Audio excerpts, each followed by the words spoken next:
tous, bonjour et bienvenue dans ce nouveau temps dédié dans le cadre du club Petite Ville de demain.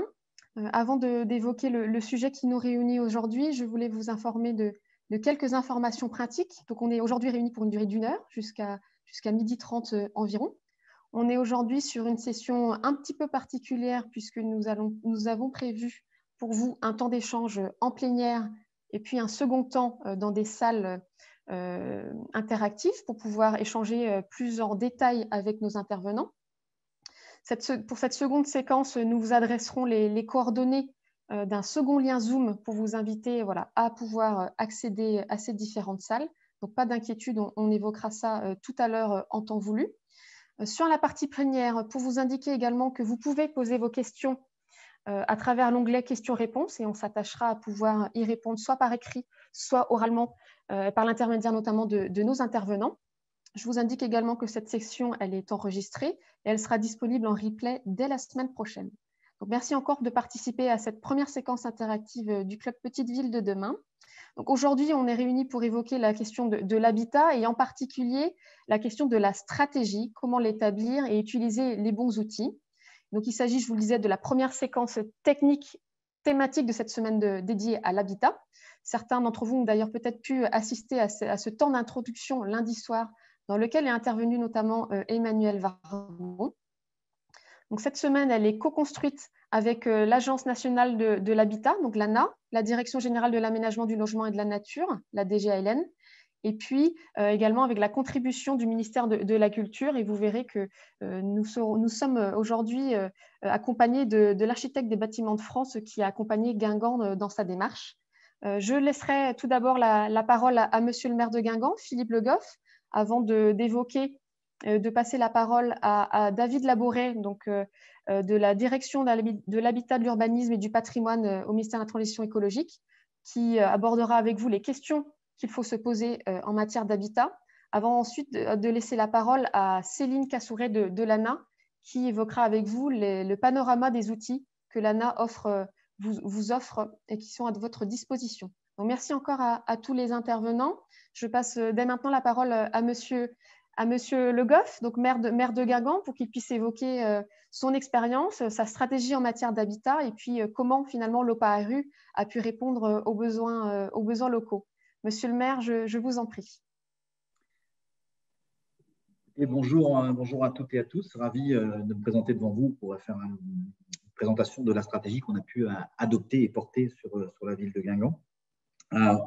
Tout d'abord, vous dire effectivement qu'à Guingamp comme ailleurs, on était dans un contexte qui était à la fois commun et particulier. Commun parce que, bien entendu, problème de dévitalisation avec des typologies de modes de logement qui ne matchaient plus aujourd'hui avec les demandeurs, des problématiques de succession, de copropriété qui étaient défaillantes. Et puis, particulier parce que, bien entendu, quand on prend une ville, on va trouver dans ces éléments des endroits où il y a une quantité plus importante parce que ce sont des années de construction, parce que nous, à Guingamp, on était dans une sectorisation et on a une AVAP, donc ça a aussi créé des particularités. Et puis parce que dans chacune des copropriétés, quand on y rentre, on voit bien qu'il y a des histoires qui existent au sein de celle-ci. Alors, bien entendu, vous dire que en tant que nouveau éligible à ce programme Petite Ville de demain, aborder la question de l'habitat dans un process de revitalisation est essentiel. Et j'ai envie de vous dire qu'il est essentiel parce que c'est certainement un des plus longs à mettre en œuvre. Donc, d'où l'intérêt de le commencer assez rapidement. Il est à la fois long, il est à la fois complexe et à la fois il demande aussi beaucoup de courage. Long, je l'ai évoqué, parce que parfois reprendre de la propriété ou intervenir sur des copropriétés, ce sont des process qui ont des longueurs administratives. Complexe parce qu'on touche à beaucoup d'outils, on les évoquera très rapidement, mais il faut trouver l'outil opérant pour chaque cas particulier, j'ai envie de dire. Et courageux parce que les élus que vous êtes et qui vont, comme je l'ai été, confrontés à ça, Vous devez parfois prendre des interdictions, des arrêtés d'interdiction d'habitat, d'exploitation d'un commerce. Vous devez utiliser le levier coercitif. Et à ce titre, ça vous met parfois devant des actes qui sont compliqués avec des investisseurs qui avaient investi pour leur retraite et pour qui la décision que vous prenez est très complexe. Alors, comment est-ce qu'on a opéré très rapidement sur la commune de Guingamp? Bien entendu, vous l'avez compris au travers de mes propos préliminaires. L'idée, c'est d'adopter ou de formaliser un diagnostic qui soit fin. Parce qu'il n'y a pas un seul cas qui soit très transférable, il y a beaucoup de cas particuliers. Et la finesse de ce diagnostic me semble essentielle parce qu'il vous permet notamment de traiter ce qui est de l'urgence, de ce qui est du temps moyen ou du temps long. Ça vous permet de rentrer déjà dans des situations ou de connaître des situations complexes dans les copropriétés. Quelle est l'histoire de cette copropriété? Est-ce que elle est encore occupée ou est-ce qu'on est dans des bâtiments qui sont en état d'abandon? Est-ce qu'on a un certain nombre de problématiques entre les propriétaires? Est-ce que c'est une succession qui se passe mal? Un certain nombre de choses comme ça. Qu'est-ce qui ont été les éléments pour lesquels ce bâti a été délaissé? Est-ce que c'est un îlot complet qui est concerné parce qu'il correspond à une datation de construction et que globalement, c'est l'ensemble de l'îlot qui s'est dégradé. Donc, on n'est pas du tout dans la même logique que si c'est un élément particulier. Et puis, j'ai envie de dire que ça va même un peu plus loin. C'est quelquefois dépasser la question de la façade et rentrer à l'intérieur. Parce que dans nos collectivités, on a parfois des biens qu'on pense être en bon état et lorsque l'on passe la porte d'entrée, on se rend compte de la dangerosité, de l'insalubrité et d'un certain nombre de choses. Donc ce diagnostic, il doit être effectivement suffisamment fin. Il doit être aussi opérant, j'ai envie de dire, parce qu'il doit déjà donner à voir. J'ai envie de dire que si c'est un cabinet d'architectes qui travaille, ce qui est intéressant dans ce qui peut être rendu, c'est comment aussi on peut transformer un habitat ancien en un habitat pour demain. Et avoir des visuels issus de ce diagnostic, c'est déjà se plonger dans des représentations, dans la possibilité de créer des aspirations dans ces biens-là. Et je pense que c'est assez essentiel des éléments qu'il faut lier à ce diagnostic. Deuxième point qui m'a semblé important dans notre démarche, c'est la question de fédérer. C'est-à-dire qu'à partir du moment où, dès le début de l'élaboration du diagnostic, je crois qu'il est essentiel dans vos collectivités de partager ces prémices de diagnostic, d'études et de volonté politique avec un certain nombre d'acteurs qui seront pour vous des relais pour demain. Les notaires, les agences immobilières, les représentants bancaires et bien entendu les services de l'État qui sont aujourd'hui représentés avec l'ANA, avec les services de la préfecture et les ABF le cas échéant.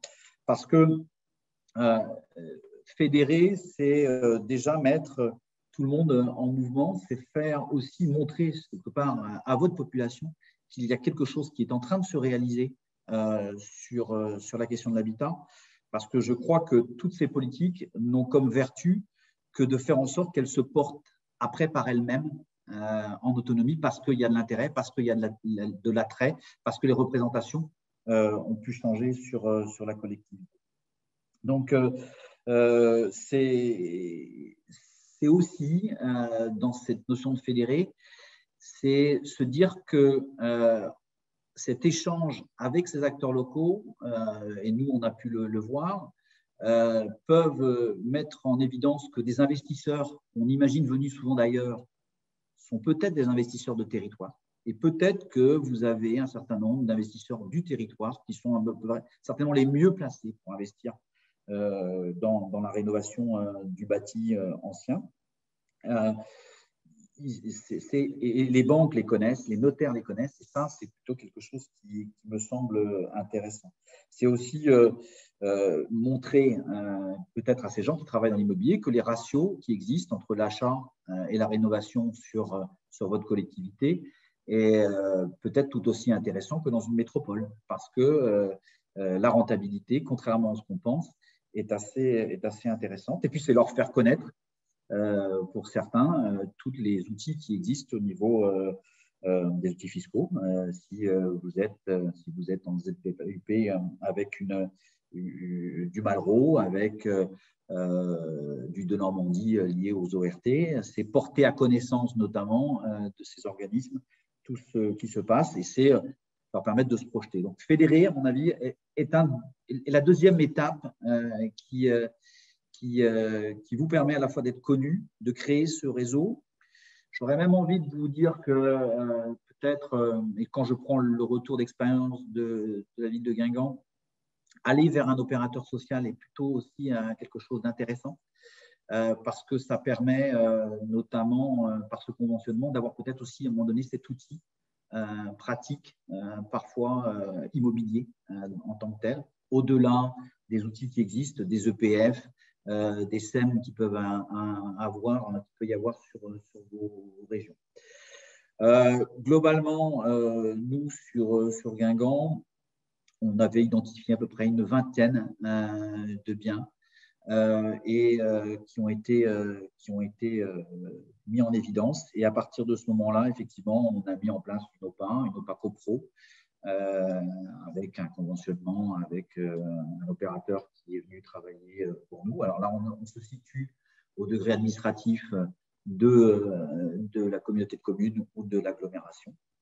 Et puis, ensuite, vous dire que ces politiques s'articulent autour de deux leviers, qui est effectivement ce levier de l'incitation, c'est-à-dire c'est les aides de l'ANA, c'est l'OPA CoPro, c'est la question de la défiscalisation Malraux ou de l'ORT de Normandie, c'est la question qui peut être portée par une commune d'un plan de ravalement de façade que vous pouvez porter aussi en aide parce que vous l'avez sectorisé, parce que vous avez pensé que c'était un endroit qui était important stratégiquement. Et puis, c'est donc essayer de aussi parler avec les opérateurs sociaux, peut-être pour quitter le modèle de la production de logements, pour parler du modèle de la restauration-réhabilitation.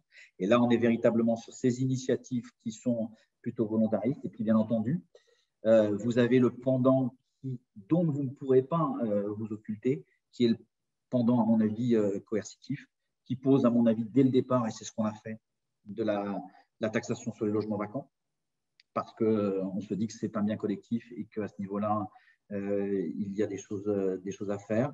C'est la question après de tous les outils, état de péril ordinaire, état de péril imminent, la question d'aller vers le tribunal pour demander des expertises, quelquefois pour vous aider dans des choix qui sont très compliqués, parce que lorsque vous prenez une interdiction d'habiter, c'est une décision lourde.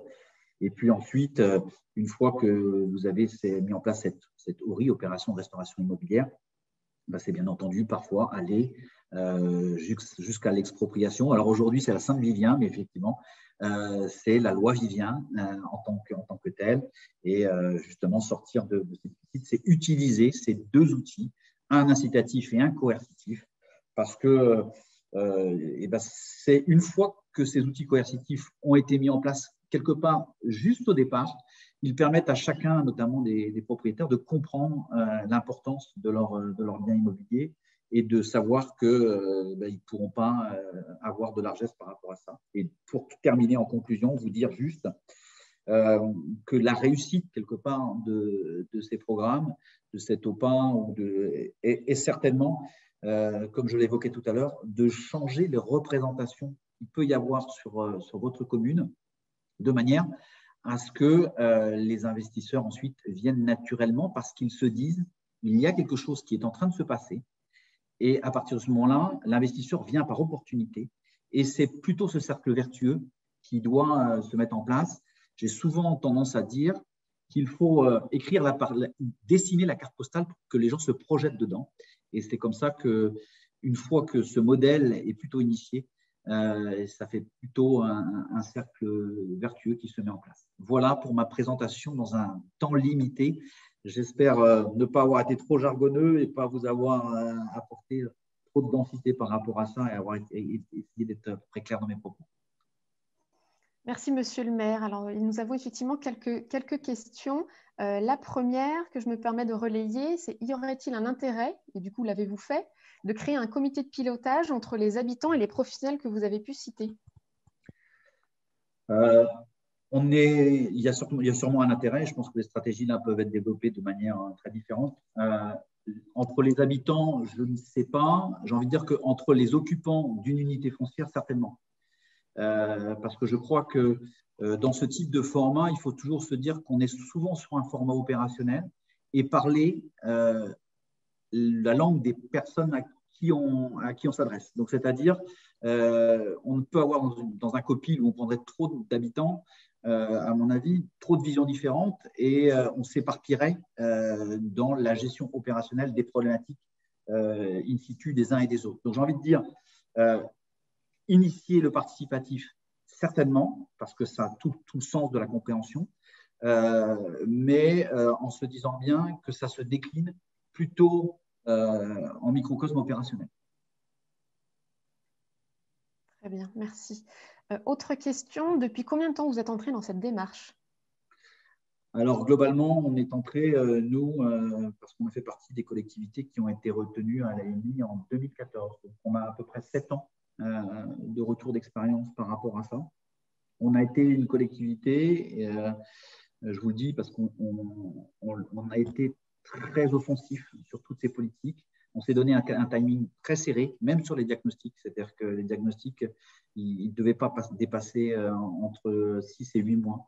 Pour la bonne et simple raison, c'est que lorsque l'on parle, à mon avis, de revitalisation, autant sur tous les sujets, que ce soit le commerce, la question de l'aménagement d'espace public ou la question de l'habitat, il faut amener ces éléments concrets, visibles, qui permettent de dire aux gens, le schéma est en train de se transformer, il y a quelque chose qui se passe là, et c'est ça qui vient générer le mouvement de revitalisation. Ceci étant, sur la partie habitat, comme je le soulignais tout à l'heure, il y a des procédures aujourd'hui qui sont assez longues parce que effectivement, on est sur une expropriation, sur de la loi Oisien, on passe un certain nombre d'étapes, mais les choses peuvent se dérouler, j'ai envie de dire, en temps masqué ou en temps différent selon les endroits qui ont été ciblés sur votre commune. J'en profite pour poser une question. À partir de quel moment vous avez déployé le volet coercitif? Est-ce que vous avez imaginé le lancer dès le début ou vous avez attendu justement de voir si le volet incitatif fonctionnait? Si on met la taxe d'aménagement, la taxe sur les logements vacants, on l'a instituée dès le départ. On s'est dit, aujourd'hui, des logements qui ne sont pas occupés, pour la collectivité, ça ne va pas. C'est complètement antinomique avec la question de la revitalisation.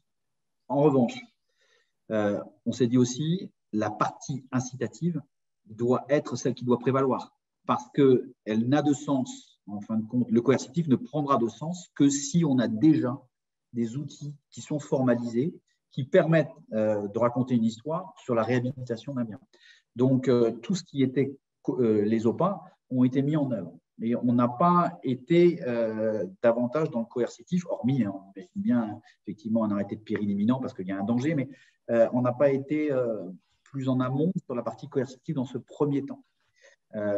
Et d'ailleurs, c'est pour ma ville de Guingamp, c'est parfois cet OPA ou le travail sur cet OPA qui a permis de mettre en lumière des grandes difficultés. Et ensuite, on a dû utiliser le levier coercitif. Et c'est vrai qu'on a eu une démarche taxe sur le logement vacant, beaucoup travaillé sur la question de l'incitatif. Et ensuite, on est revenu sur la partie coercitive qui aujourd'hui est plutôt un foulard qu'on agite, j'ai envie de le dire, que quelque chose qui mène à terme. C'est-à-dire que ça fait réagir, ça fait peur, ça met les gens en mouvement pour réhabiliter leurs biens, qu'en fin de compte, on arrive assez peu à la fin des procédures pour la plupart du temps. Merci. Peut-être évoquer quelques chiffres. Tout d'abord, une question sur votre taux de vacances justement en 2014 et peut-être évoquer le nombre de logements finalement concernés par cette démarche. On avait sur notre collectivité plus de 800 logements vacants, avec tous des histoires un peu différentes. Et les chiffres, vous me demandiez, pardon, excusez-moi, j'ai la deuxième partie. J'étais sur le taux de vacances et le nombre de logements concernés, mais vous venez d'y répondre. Voilà. Alors, je regarde s'il y a d'autres questions. Comment avez-vous présenté l'opération aux partenaires locaux, notaires, habitants, promoteurs, opérateurs sociaux? Avez-vous différencié des groupes d'appui au projet? Globalement, j'ai mis tout le monde dans la même salle. Ça venait sur la première partie du diagnostic. Pourquoi? C'est-à-dire qu'on avait déjà des éléments de diagnostic qui avaient été faits par le bureau d'études qui nous accompagnait, par les architectes, notamment, qui avaient pu rentrer déjà dans quelques maisons.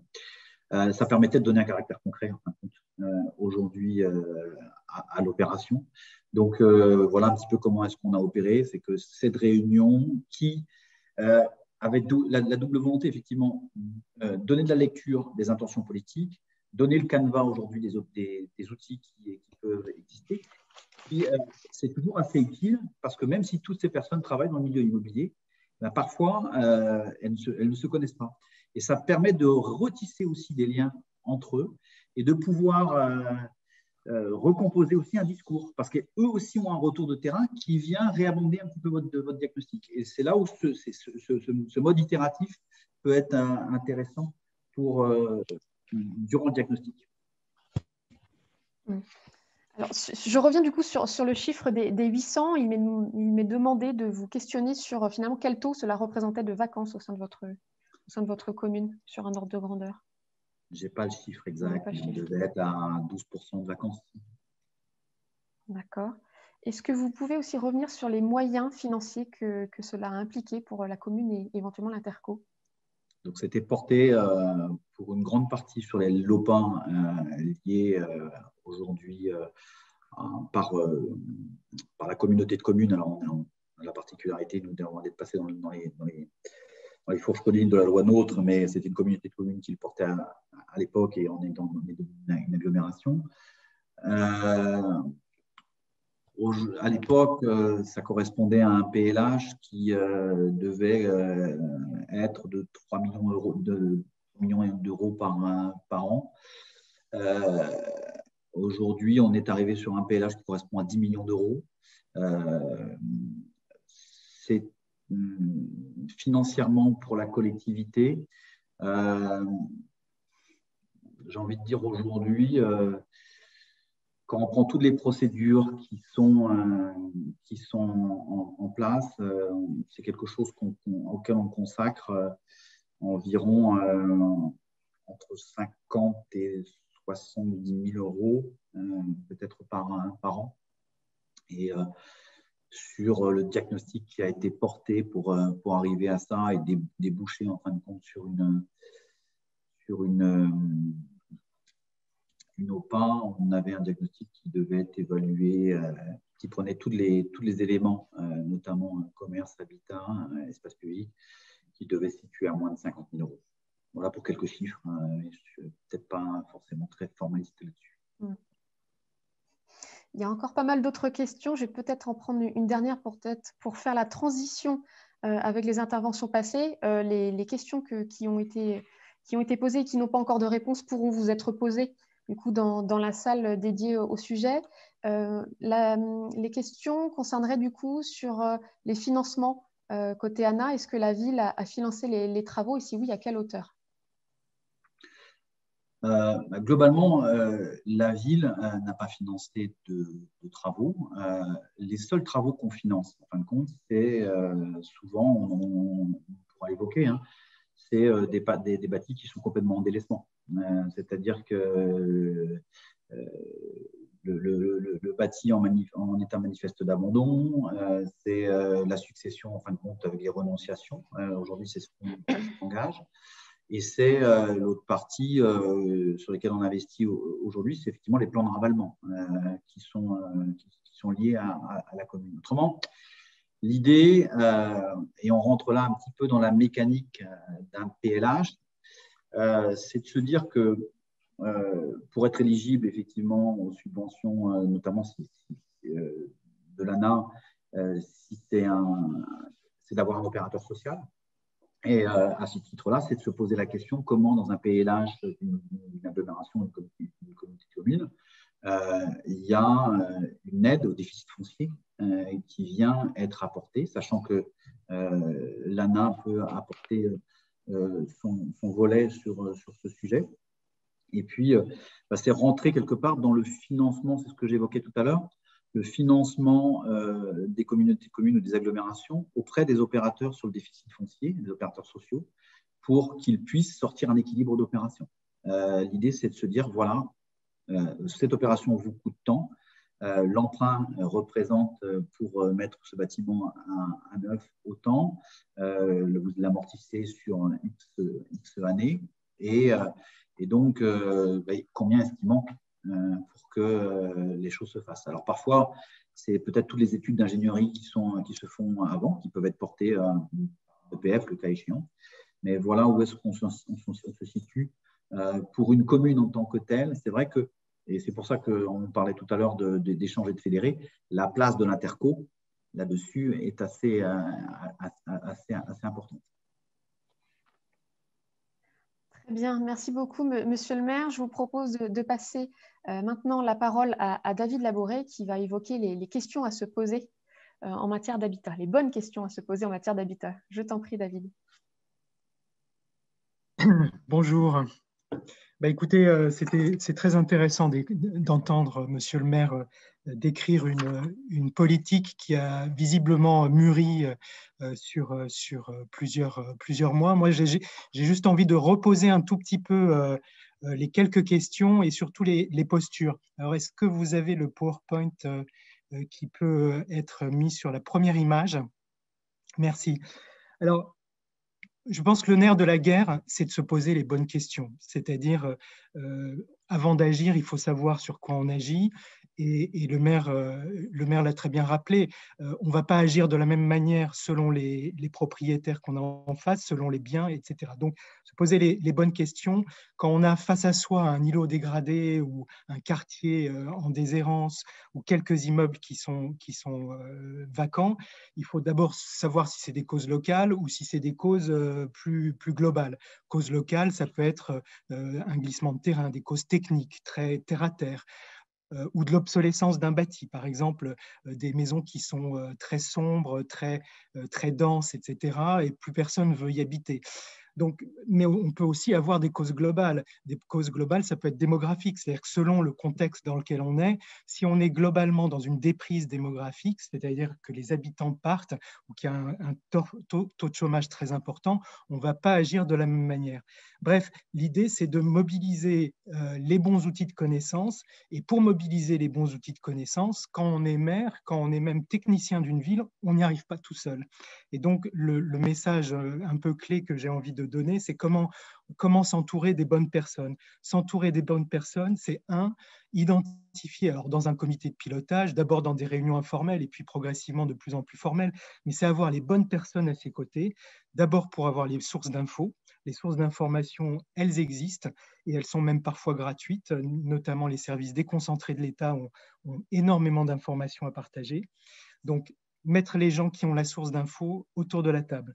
Ensuite, aussi avoir la prise de recul par des professionnels qui vont vous permettre de poser le bon angle finalement de l'approche de cette question de l'habitat. Je pense aux agences d'urbanisme quand elles existent dans le territoire, mais je pense aussi au PNR, le parc naturel régional qui fait des études, ou encore le CAUE, ou les ABF-CAUE, c'est le Conseil en architecture, en urbanisme et en environnement. Bref, l'idée c'est de faire feu de tout bois, de toutes les bonnes volontés qui existent sur votre territoire, et on sait que c'est à géométrie très très variable. Donc l'idée, c'est de vraiment vous poser et essayer de recenser avec les services de l'État quelles sont les personnes qui peuvent apporter une clé de réponse à la question. Et puis, bien sûr, associer le plus en amont possible ceux qui vont agir. Ceux qui vont agir, c'est ceux qui, demain, feront les opérations de réhabilitation, de démolition, reconstruction, etc. Ça peut être une SEM, ça peut être un établissement public foncier, et bien sûr, les acteurs privés que Monsieur le maire évoquait tout à l'heure, parce que c'est eux, finalement, qui sont sur le marché. Et puis, caractériser les enjeux de l'habitat, ça se fait à l'échelle d'un territoire. On a vu avec Guingamp qu'on était tout à fait en phase avec la communauté de communes qui va réfléchir son PLH à la bonne échelle, parce que c'est à cette échelle-là de territoire qu'on va pouvoir calibrer l'offre par rapport à une demande qui sera identifiée selon les besoins. Et du coup, ça permet de localiser où sont les programmes, mais aussi d'anticiper quelles sont les évolutions à venir et ne pas oublier les besoins spécifiques des habitants. Bref, inscrire l'habitat à la bonne échelle dans un projet urbain. Alors ça, c'est les quelques images que j'ai mis à droite. C'est juste pour vous montrer celle du bas, quelques opérations, la 4 et la 6, je remercie l'ANA pour ces images, et qui montrent par exemple des réhabilitations de bâtiments patrimoniaux en plein cœur d'un centre-ville parce qu'on agit au même moment sur une place publique et sur les commerces en rez-de-chaussée. Donc c'est là où on voit que l'habitat est un des maillons d'une chaîne de qualité, le projet urbain, et ça vient s'insérer dans une stratégie sur le commerce, sur l'espace public, sur l'environnement, parce que si les bâtiments sont dégradés alors qu'on rénove l'espace public, ça ne sert à rien. Et à l'inverse, si on rénove les espaces publics et l'habitat, on a besoin aussi d'agir en priorité sur l'habitat, parce que si on n'agit pas sur l'habitat, on n'est pas bon. Bref, en 5 minutes, c'est difficile de raconter une histoire, je m'en excuse, mais l'idée, si on a 2 messages à faire passer, c'est un, se poser pour se poser les bonnes questions, d'abord se poser, et puis s'entourer des bonnes personnes. Merci beaucoup. Et puis enfin, oui, j'ai oublié de dire, mais caractériser le bâti a été largement évoqué par le maire de Guingamp. C'est effectivement d'abord l'étude préopérationnelle d'OPA qui permet de caractériser à une échelle assez grande les besoins en action incitative, en action coercitive, identifier les publics, les ménages à reloger, les propriétaires selon leur âge, etc., etc. Mais je le développerai un petit peu plus tout à l'heure dans la salle. C'est parfait. Merci David. Un beau teasing pour les questions-réponses dans la salle interactive. Donc sans transition, du coup, je passe la parole à Céline Cassouret, donc de l'ANA, pour évoquer les outils que l'agence met à disposition des collectivités. Bonjour à toutes et à tous. Je suis Céline Cassouret, conseillère en stratégie territoriale à l'ANA. D'ailleurs, je remercie Monsieur le maire pour cette présentation, car vous avez déjà dit beaucoup de choses que nous, on essaye aussi de transmettre. Et merci à David, parce que vous avez déjà introduit la première partie. Est-ce que vous pouvez passer à la diapositive, s'il vous plaît? Donc voilà, il faut caractériser son territoire. Le diagnostic qu'a décrit David, c'est justement savoir, est-ce que chez nous, c'est des poches d'habitat indigne et dégradé qu'il faut traiter? Est-ce que c'est des copropriétés fragiles ou dégradées? Est-ce que c'est la précarité énergétique? Est-ce que c'est la question de la vacance et du patrimoine? Ou est-ce que c'est la question d'une population vieillissante et du coup, l'adaptation du logement? Une fois que c'est caractérisé, on peut passer à la slide suivante. Une fois que c'est caractérisé, on peut voir quels outils utiliser. L'ANA a beaucoup d'outils. C'est des outils plutôt souples. On a des cadres d'intervention qui sont les opérations programmées. Et à ces cadres d'intervention, on a de nouveau de nombreux outils qui vont de l'incitatif au coercitif et qui permettent d'agir sur ces différentes interventions qu'on vient de voir et qui permettent d'agir soit au logement, soit à l'immeuble, soit à l'îlot, soit carrément d'une façon plus territorialisée, mais sur un grand périmètre.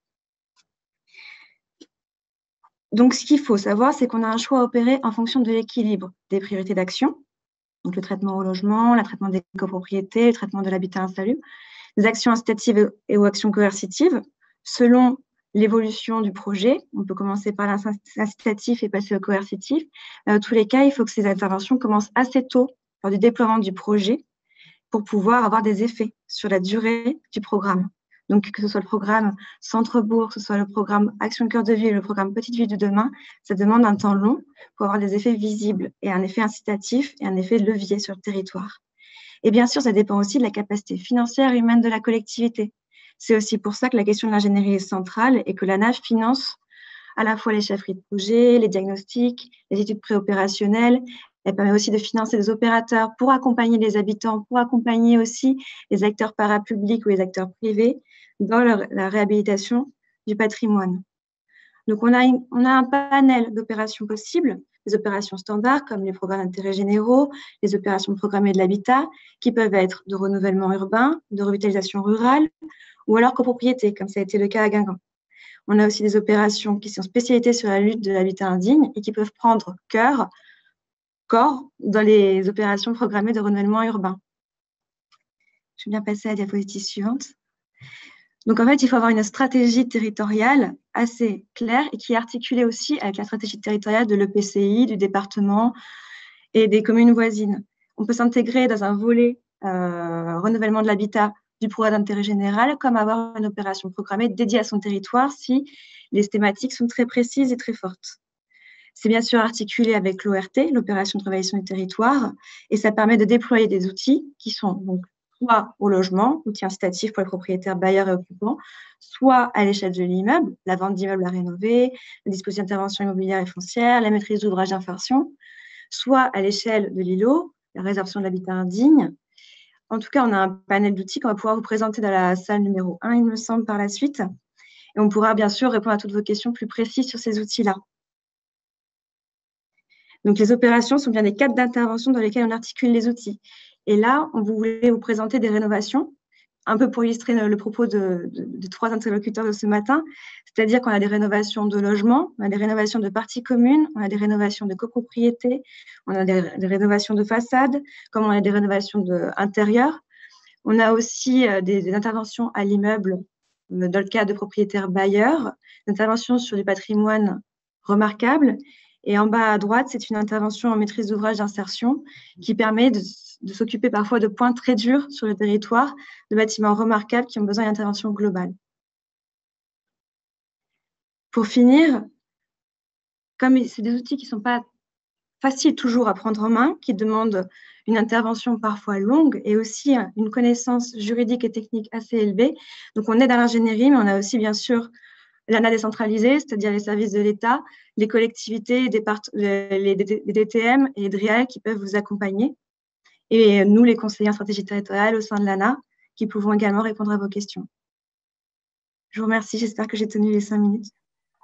Merci beaucoup, Céline.